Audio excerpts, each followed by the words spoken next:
Exclusión de los 48 cantones por la élite de Guatemala. La exclusión de los pueblos indígenas en el gabinete de gobierno de Bernardo Arévalo, candidato del partido político Movimiento Semilla, es un reflejo de la discriminación estructural que sufren estos pueblos en Guatemala. Arévalo, quien ganó las elecciones generales de 2023, prometió un gobierno incluyente que representará a todos los sectores de la sociedad guatemalteca. Sin embargo, su gabinete está compuesto en su mayoría por personas de origen ladino, mientras que los pueblos indígenas representan el 60% de la población del país. Este hecho ha sido criticado por organizaciones indígenas, quienes consideran que es una muestra de que Arévalo no está comprometido con la inclusión y la equidad. En un comunicado, la Coordinadora Nacional de Pueblos Indígenas de Guatemala, Compigua, expresó su profunda preocupación por la ausencia de indígenas en el gabinete de Arévalo.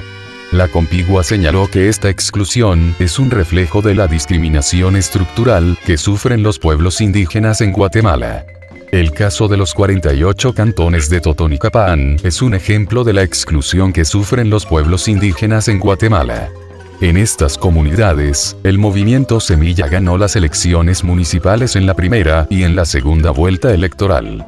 Sin embargo, el gobierno de Arévalo ha nombrado a un alcalde mestizo para gobernar estas comunidades.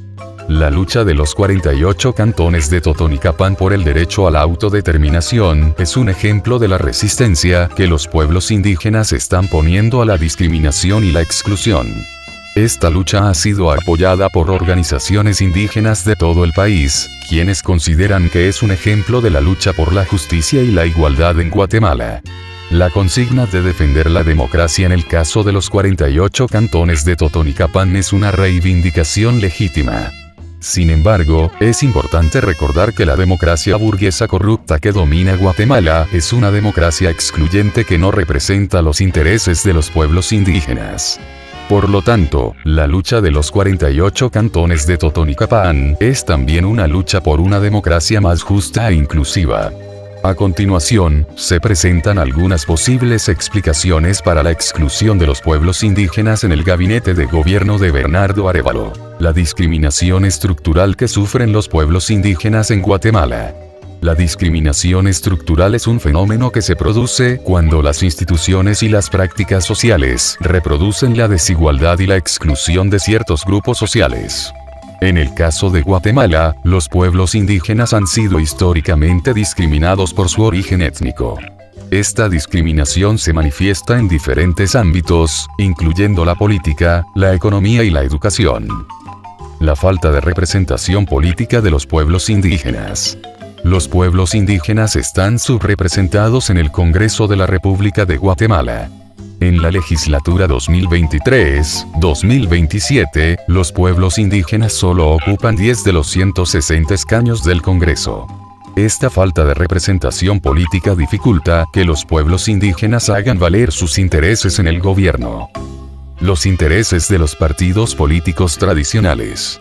Los partidos políticos de Guatemala, como Vamos y el partido de la UNE de Sandra Torres, han sido históricamente aliados de los grupos económicos y políticos dominantes en el país. Estos partidos tienen intereses en mantener el statu quo, lo que incluye la exclusión de los pueblos indígenas. Para superar la exclusión de los pueblos indígenas en el gobierno de Bernardo Arévalo, es necesario tomar medidas para abordar la discriminación estructural que sufren estos pueblos. Estas medidas podrían incluir la promoción de la educación intercultural bilingüe. La educación intercultural bilingüe es una herramienta fundamental para promover la igualdad y la inclusión de los pueblos indígenas. La reforma de las instituciones públicas. Las instituciones públicas deben ser reformadas para garantizar que sean más inclusivas y representativas de los intereses de los pueblos indígenas. La participación política de los pueblos indígenas. Los pueblos indígenas deben participar de manera más activa en la política para defender sus intereses.